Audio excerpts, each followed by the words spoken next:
அன்புள்ளம் கொண்ட அனைவருக்கும் என் பணிவான வணக்கங்கள். இன்னைக்கு நம்ம சுஜாதாவோட அம்மோனியம் பாஸ்பேட் என்னும் சிறுகதை தான் நம்ம வாசிக்க போறோம். அம்மோனியம் பாஸ்பேட் அப்படின்னு சொன்னோன்னே ஏதோ ஒரு வித்தியாசமான கதையா தெரியுது, இது நல்லா இருக்குமா அப்படின்லாம் உங்களுக்கு தோணும். ஆனா எப்பவுமே சுஜாதா இது மாதிரி வித்தியாசமான தலைப்பு தான் வைப்பாரு. ஆனா இந்த கதை சூப்பரான ஒரு கிரைம் ஸ்டோரி. கடைசி வரைக்கும் நீங்க கேட்டீங்கன்னா அந்த கதையோட கிளைமேக்ஸ் இன்னும் சூப்பரா நீங்க எதிர்பார்க்காதது இருக்கும். ஓகேங்களா? இந்த கதையோட தலைப்பு ஏன் அப்படி வச்சாரு அப்படின்னு பாத்தீங்கன்னா, அதுதான் இந்த கதையோட முக்கியமான ஒரு கரு. அதாவது பயிருக்கு தேவையான அந்த உரத்தை பேஸ் பண்ணி ஒரு கிரைம் நடக்க போகுது, அதனால அந்த பெயரை வச்சிருக்காரு. ஓகேங்களா? சுஜாதாவோட கதைகள்ல எப்பவுமே பாத்தீங்கன்னா சமூகத்தில் நடக்கிற பிரச்சனைகளை உள்ளடக்கி தான் இருக்கும். எப்பவுமே அவருடைய கதைகள்ல சாமானிய மக்களின் துயரங்களையும் அவங்களுடைய பிரச்சனைகளையும் அவங்களுக்கு இந்த சமூகத்தால் ஏற்படுகின்ற பாதிப்புகளையும் சொல்லிக்கிட்டே இருப்பாரு. இந்த கதையிலும் அப்படிதான். நார்மலா பாத்தீங்கன்னா குற்றம் எதனால் நடக்குது, எப்போ ஒருத்தன் பாதிப்புக்கு உள்ளா வரணும் அப்பதான் அந்த குற்றமே நடக்குது. இங்கேயும் அப்படிதான், இந்த கதையிலையும் அப்படிதான். ஒரு சூப்பரான கிரைம் ஸ்டோரிக்குள்ள போலாமா? வாங்க. நாஜி சல்யூட் போல நின்ற கான்கிரீட் கம்பங்கள், விண் என்று முடிச்சாக முள் கம்பிகள், விரோதமாக மூடியிருக்கும் கேட், உள்ளே பசுமை பண்ணை, காற்றில் பயிர்களின் பலவித பச்சைகள், மஞ்சள் பச்சை, எமரால்டு பச்சை, பாட்டில் பச்சை, கண்மட்டத்துக்கு உயர்ந்த கதிர்கள், பர்லாங் பாதையின் S-Z ஓட்டம், அதோ வீடு, வீட்டின் நிழல், மரங்களின் நிழல், நிழலின் இலைப்பாரி கொண்டிருக்கும் டிராக்டர்கள், சங்கிலி கட்டுப்பாட்டை மீறி ஒருவித தற்கொலை இயக்கத்துடன் எம்பி குறைக்கும் ஆக்ரோஷ நாய்கள், ஒரு நாய், இரண்டு நாய், மற்றபடி அமைதி, மறுபடி வீடு, வீட்டினுள் வசதிகள், மத்தியில் அந்த பெரியவர், எதிரே நான், அவருக்கு வயது 50க்கும் அருகில் இருக்கும், தலையின் நரை 55 என்றது, உடலின் வலிமை 45 என்றது. ஹாலில் படங்கள் இருந்தன. அவைகளில் சில பக்தியை தெரிவித்தன, சில பெண்களையும் தெரிவித்தன. இவ்வளவு பெரிய பண்ணையை நீங்க ஒரு ஆளா சமாளிக்கிறீங்க என்றேன் தயக்கத்துடன். எனக்கு ஒத்தாசைக்கு 2 பேர் இருக்காங்க.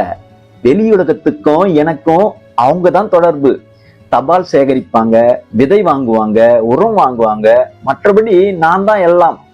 டிராக்டர் இருக்கவே இருக்கு, அதுக்கு உலகத்துல உள்ள அட்டாச்மெண்ட் எல்லாம் இருக்கு. நானே உழறேன், நானே விதைக்கிறேன், நானே பயிர் செய்கிறேன், களைகிறேன், சேர்க்கிறேன். எல்லாத்துக்கும் டெக்னாலஜி கொடுத்த சாதனங்கள். மருந்தடிக்க கோயம்புத்தூர் ஏரோடிராமிலிருந்து பிளேன் வரும். ஒரே ஒரு ஓட்டு. என்ன, நீங்க ஒரு வித்தியாசமான விவசாயி சார். மேல் நாட்டுல இதெல்லாம் சாதாரணம் இல்லையா? இருந்தாலும் நம்ம நாட்டுல ரொம்ப புதுசுங்க. மிஷின் தம்பி, மிஷின். மிஷின் இருக்கு, டீசல் இருக்கு, பணம் இருக்கு. பத்திரிகை படிக்கிறது இல்ல, பொய்ய எதுக்கு பைசா கொடுத்து படிக்கணும்? ரேடியோவில் நியூஸ் கேட்பேன், அவ்வளவுதான். லெட்டர் எழுதுறது இல்ல. இந்த முள் கம்பிக்கு உள்ளே நான் தான் கடவுள், மனித சகவாசம் கிடையாது. அப்ப எனக்கு அனுமதி கிடைச்சது ரொம்ப பெருசுன்னு சொல்லுங்க. ஒரு விதத்துல சரி. நான் வெளியாட்கள் யாரையும் பார்க்கிறது கிடையாது. போன வருஷம் சித்திரை மாசம் ஒருவன் இன்சூரன்ஸ் விற்க வந்தான். நாயை அவுத்து விட்டுட்டேன். வெளியே ஒரு பெரிய வல் கேட்டது. என் மேல நாய் அவுத்து விடலையே. உரம் விற்க வந்தீங்க, எனக்கு உரம் தேவையா இருக்கு. கந்தசாமி தான் வாங்கி வருவான். காய்ச்சல்ல படுத்துட்டான். சமயத்துல வந்தீங்க, அதான் உள்ளே விட்டீங்களாக்கும். சரியான கிரம்லின் சார் இந்த இடம். தம்பி, எனக்கு மனுஷங்க வேண்டாம். மோர் சாப்பிடுறீங்களா? வேண்டாம் என்றேன். எங்க உரம் அம்மோனியம் பாஸ்பேட் சார். தமிழ்நாடு பூரா இப்ப பரவலா உபயோகப்படுத்துறாங்க. நாளைக்கு எங்க வேன் வரலாம்ல உள்ள? தயங்காம, தாராளமா. முள்கம்பியை பார்த்தாலே பயமா இருந்தது சார். அந்த ஆள் காவல்காரன் என்ன பாஷை பேசுறான்? அவன் ஒரு நேபாளி, விசுவாசம், பேச மாட்டான். என்னவோ கேட்டான். சரி, நீங்க ஒண்ணு யோசிச்சு பாத்தீங்களா சார்? என்ன, இந்த மாதிரி மெக்கானிக்கல் ஃபார்மிங்னாலே ஒரு 500 ஆட்களுக்கு வேலை கிடைக்கிற வாய்ப்பு போயிடுறதே சார். தம்பி, எனக்கு மனுஷங்க மேல நம்பிக்கை போயிடுச்சு. மிஷின் அப்பா, மிஷின். மிஷின் எதிர்த்து பேசாது. போட்ட டீசலுக்கு உழைக்கும். மிஷின் எப்படி வேலை செய்யுதுன்னு புரியும். மிஷின் விசுவாசம் உள்ளது. மிஷினுக்கு மனசு கிடையாது, சிவப்பு கொடிப்பு கிடையாது, தொழிற்சங்கம் கிடையாது, மீட்டிங் கிடையாது, ரகலை கிடையாது. எனக்கு மனுஷங்க வேண்டாம்பா.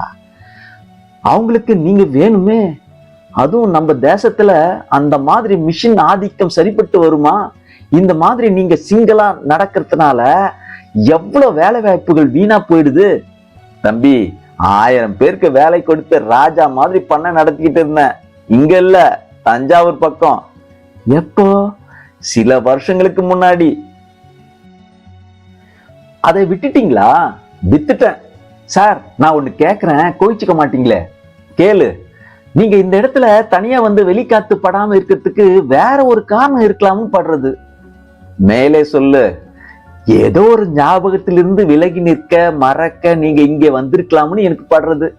நீங்க இதுக்கு பதில் சொல்ல விருப்பம் இல்லைன்னா வேண்டாம். பதில் சொல்றேன். நீ புத்திசாலி பையனா இருக்கிற. எனக்கு புத்திசாலிகளை கண்டாவே பயம். என்ன படிச்சிருக்க? BSc agriculture. தயங்காம பொய் சொன்னேன். கல்யாணம் ஆயிடுச்சா? இன்னும் இல்ல. செய்யாத.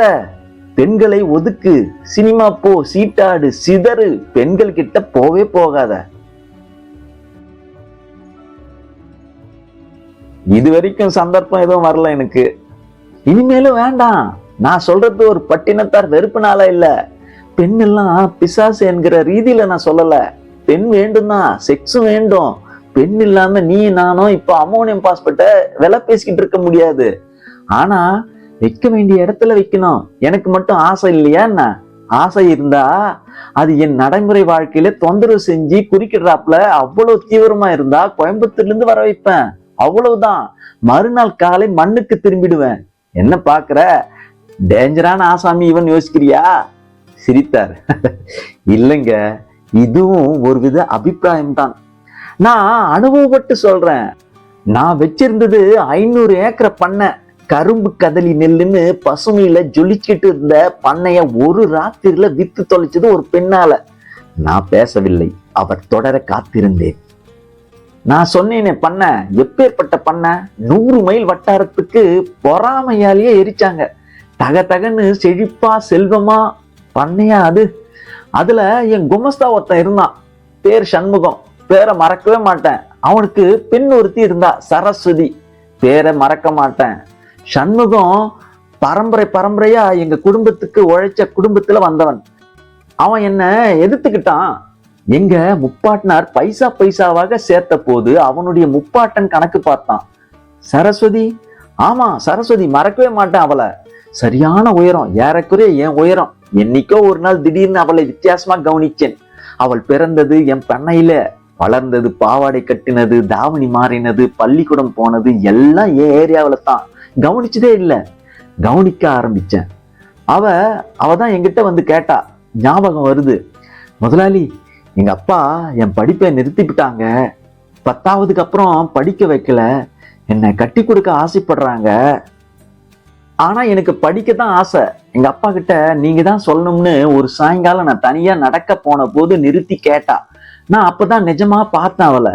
சரியான ஜடை, சரியான நடை. அந்த மாதிரி உடம்பெல்லாம் இப்ப அதிகம் தென்படுறதில்ல. உடம்பான உடம்பு. பண்ணையில இருக்கிற இளம் பையல்களை எல்லாம் கரகம் ஆட வைக்கிற உடம்பு. பருத்தி உடுத்தினாலும் அப்படியே எனக்கு இதெல்லாம் சொல்ல வராது. நான் அப்ப தனியாள்னா பொண்டாட்டி இருந்து போய் வாரிசு இல்லாம துக்கம் மறைஞ்சு போன முதல் வருஷம். அந்த பெண்ணோட அப்பங்கிட்ட பணம் தரேன், மேல குழந்தைய படிக்க வைன்னு சொன்னேன். அவன் செஞ்சான். ஜில்லா போர்டு பள்ளிக்கூடத்துல சேர்க்க வச்சேன். படிச்சுது. 2-3 வருஷம் விட்டு போன படிப்பு. டவுனுக்கு பஸ்ஸில் என் ஜன்னல் எதிரே தான் நடந்து போவா. பள்ளி வாசனை, டவுன் வாசனை, டூரிங் தியேட்டர் சினிமா வாசனை, பத்திரிகை வாசனை எல்லாம் சேர்ந்து அவ ஸ்டைல் மாறியது. நடக்கிற விதம் மாறியாச்சு, பாவனை மாறிச்சு. எனக்கு முன்னாலேயே நாளுக்கு நாள் என் விருப்பத்தையும் வெறுப்பையும் தூண்டிக்கொண்டே போவா. விருப்பம் அவ பெண்மையினால, வெறுப்பு என் வயசு வித்தியாசத்தினால. சாயங்காலம் வேலை தம்பி. செப்டம்பர் மாதம் 8ஆம் தேதி. மறக்கவே மாட்டேன். அவ வயக்காட்டு பக்கம் நடக்கிறா. தனியா நான் நடக்கிறேன். நான் எதிரே வந்ததும் ஒதுங்குறா. இந்தா உன் பேர் என்னன்னு கேக்குறேன். தெரிந்து கொண்டே சரஸ்வதிங்கிறா. நல்லா படிக்கிறியா? நல்லா படிக்கிறேன். சமூகத்துல 88 வாங்கினேங்கிறா. சரஸ்வதி, உனக்கு நிஜ முத்துல மாலை போட்டுக்க ஆசையான்னு கேட்டேன். நிஜ பட்டுல சேலை கட்டிக்க ஆசையான்னு கேட்டேன். உனக்கு உடம்பு பூரா தங்கம் ஏச்சிக்க ஆசையான்னு கேட்டேன். எப்பாவது 100 ரூபாய் நோட்டை கண்ணால பாத்திருக்கியானும் கேட்டேன். புரியலையே முதலாளின்னா. வயக்காட்டு மத்தியில ஆள் உயரம் பயிர்களுக்கு நடுவுல அவளை வீழ்த்தினேன். என்ன பலம் அவள் பலம்! என் பலம் அதைவிட. இருக்கிற வேலை சத்தம் போட்டா கேட்கறதுக்கு சூரியன் கூட இல்ல. குடம் உருண்டுச்சு, முள் குத்திச்சு, பருத்தி கிழிஞ்சுது. நான் வருத்தப்பட்டேன். யாருக்கும் பிரியம் இல்லை, எனக்கும் தான் பிரியம் இல்லை. அந்த ஒரு பலவந்தம் என் பாதையே திருப்பிடுச்சு. என்னென்னவோ சொன்ன. பேசாம குடத்தை எடுத்துக்கிட்டா, முகத்தை தொடச்சுக்கிட்டா, நடந்தா. 10 அடிக்கு அப்புறம் ஓடினா. அவ போய் அவன் அப்பா கிட்ட சொல்லியிருக்கா, அவன் வருஷம் வருஷமா எனக்கு அடிப்பணிஞ்சவன், என்னை எதிர்க்காதவன். ராத்திரி 8 மணிக்கு வீட்டு வாசலுக்கு வந்து சத்தம் போட்டான். கூட 2-3 ஆளுங்க கம்பும் கழிவுமா வந்து சுழட்டினாங்க. அதுல ஒருத்தன் தமிழ் புலவன். ஒரு தமிழ் பெண்ணின் கற்பை அழிச்சிட்டீங்களா யாம் மறியல் பண்ணினாங்க. நான் பெரியசாமியை பின்பக்கமா அனுப்பிச்சு போலீஸ்காரங்கெல்லாம் வர வச்சு அவங்கள கலைக்க சொன்னேன். குச்சியை சுழட்டினதும் போயிட்டாங்க. தம்பி, போர் அடிக்குதா? இல்ல இல்ல, தயவு செஞ்சு தொடருங்க என்றேன். தம்பி, கற்பு, காதல் இந்த மாதிரி வார்த்தைகள் எல்லாம் பத்தி நீ என்ன நினைக்கிற? நீங்க என்ன நினைக்கிறீங்க? அந்த சண்முகம் பேசாம வந்து சமரசமா, முதலாளி நீங்க என் பொண்ணுக்கு இப்படி செஞ்சது நியாயமான்னு கேட்டு இருந்தா ஒருவேளை அப்பவே அந்த பெண்ணை கல்யாணம் செஞ்சிருப்பேன். அப்போ அவ கற்பு சேல் ஆயிடுது. அதாவது வயக்காட்டுல நேராம மேலங்கொட்டி தேக்கு மர கட்டுல நடந்தா கற்பு காப்பாற்றப்படுகிறது. இல்லைன்னா அந்த செயலுக்கு வெறி, காமம்னு பேரு. அதே பெண் எம்ஜிஆர் சிவாஜி படத்தை பார்த்துட்டு ஒத்த வயசு வாலிபனோட வயக்காட்டு பக்கம் ஒதுங்கினா காதல். அதை பத்தி பாட்டு பாடலாம், வசத்தியா எழுதலாம் இல்லையா? அதுவும் ஒரு அபிப்பிராயம் தாங்க. மறியல் செஞ்சாங்க, ஒழிக ஒழிகன்னு சத்தம் போட்டாங்க. எனக்கு வெறுப்பு ஏறி போச்சு. இந்த சண்டை பெருசா போச்சு. பண்ணை ஆளுங்க பல பேர் ஒரு கட்சியா கூட்டிட்டாங்க. அவங்களுக்கு அந்த சம்பவம் ஒரு சாக்கு. அவங்கள தூண்டி விட்டோம் வேறு ஒருத்தன், என் பங்காளி, கோர்ட்ல தோத்து போனவன். இதாண்டா சமயம்னு சில்லறை ரவுடி பசங்க சில பேரையும் சேர்த்து அனுப்பி மறுநாள் ராத்திரி களத்துல தீ வச்சிட்டாங்க. எவ்வளோ பேரு சாப்பிடுற நெல்லு கருகி போச்சு. எனக்கு ரத்தத்துல சூடேறி போச்சு. பார்த்தேன், அவங்களுக்கு சோதா பசங்க கிடைச்சா எனக்கு கிடைக்க மாட்டாங்களா? அதுவும் பணம் என் பக்கத்துல இருக்கு. ஆளுங்களை விட்டு அந்த சண்முகத்தையும், அதான் அந்த பெண்ணோட அப்பன் ஜெயராஜன் இன்னொருத்தன், அவனையும் 1-2 தீர்த்துட்டு வாங்கடான்னு சொல்லிட்டு மெட்ராஸ் போயிட்டேன். அந்த பசங்க கொடுத்த காசுக்கு கொஞ்சம் அதிகமாகவே அடிச்சு போட்டாங்க. சண்முகம் ரத்தம் சேதம் ஜாஸ்தியாகி 1 வாரத்திலேயே ஆஸ்பத்திரியே காலமாயிட்டான், செத்தே போயிட்டான். பெரியசாமி ரயில் ஏறி வந்து என்கிட்ட சொல்றான், எனக்கு திக்குன்னு போச்சு, பண்ண பூரா சூறையாடுறாங்க, போலீஸ் கேஸ் அது இதுன்னு ரகலையா போச்சு. போலீஸ்ல கேஸ் பதிவாச்சு. சண்முகத்தை அடிச்சவனை பார்த்தவன் யாருமே இல்ல. நான் ஊர்ல இல்ல. ஜெயராஜ் காட்டி கொடுத்த ஆளை கைது செஞ்சாங்க. வக்கீல் பிச்சு உதறி புட்டான். கேஸ் தள்ளுபடியாச்சு. ஒன்னும் நடக்கல. விரோதமும் நெருப்பும் அனாவசிய மரணம் தான் மிச்சம். பார்த்தேன், இந்த பண்ணையை இனிமே நம்ம ஒழுங்கா நடத்த முடியாதுன்னு ஒரே நாள எல்லாத்தையும் வித்துட்டேன். அத்தனை ஏக்கரையும் வித்தேன். ஊரையே விட்டுட்டேன். எங்கே போறேன்னு சொல்லல. ஜில்லா மாறின. நடுநடுவே மெட்ராஸ் வந்து கொஞ்சம் பல்லாவரத்துல ஜல்லி அடிச்சு பார்த்தேன், சரிப்பட்டு வரல. டயர் ரிட்ரேடிங் எடுத்தேன், அதுவும் தோல்வி. அதனால கொஞ்சமா நிலம் வாங்கி சொந்தமா தனியா மத்த ஜனங்க வாசனை இல்லாம நடத்துறேன். முதல்ல முள்கம்பி போட்டேன், கூர்காவை வச்சேன், நாயை வாங்கினேன், டிராக்டரை வாங்கினேன். ரொம்ப தனியா இருக்கேன், நிம்மதி. ஒரு பெண்ணை கட்டிட்டு வாரத்துக்கு பதிலா மண்ணை உழலாம் என்றார். சிரிச்சேன். வெளியே பார்த்தேன். மிக தனிமையாகத்தான் இருந்தோம். வெகு தூரத்தில் அந்த வேலியோரம் இருந்தது. நான் கேட்டேன், அப்புறம் அந்த பெண் என்ன ஆனால்? தெரியாது. அப்பந்தான் அடிபட்டு செத்தான் பைத்தியக்காரத்தனமா. அவனுக்கு அந்த பெண்ணும் ஒரு பையனும். பையன் பட்டணத்துல படிச்சிருந்தான். அந்த பையன் நான் பார்த்ததில்ல. அவ தம்பிக்காரனோட பட்டணத்துக்கு போயிட்டா. அவளுக்கு கல்யாணமே ஆகல. வாத்தியாரா இருக்கான்னு கேள்விப்பட்டேன். எப்போ? அப்ப. அவ தம்பிக்காரன் ஒருத்தன் இருக்கானே, அவன் எனக்கு ஒரு லெட்டர் எழுதினான். கண்ணா பின்னான்னு, உன்னை ஜில்லாவை துரத்தி வந்து பழி வாங்க போறேன்னு, எனக்காக காத்திரு, அப்படி இப்படின்னு. அவன் பேர் கூட நாகராஜனோ என்னவோ. நடராஜன் என்றேன். நடராஜன், உனக்கு எப்படி தெரியும்? நான் தான் நடராஜன் என்றேன். பண பலத்தாலையும் அதிகார பலத்தாலையும் வேணா அந்த கோர்ட் கேஸ்ல இருந்து தப்பிச்சிருக்கலாம் அவரு. ஆனா கடவுள்னு ஒருத்தன் இருக்கான் குமாரு, அவன் எந்த ரூபத்துல எப்படி வந்து தண்டிப்பான்னு தெரியாது இல்ல. பாதிக்கப்பட்டவன் சும்மாவா இருப்பான், அவனுக்கு சரியான தண்டனைய கொடுக்கறான் அந்த நடராஜன். இப்படிதாங்க கதையை முடிக்கிறாரு.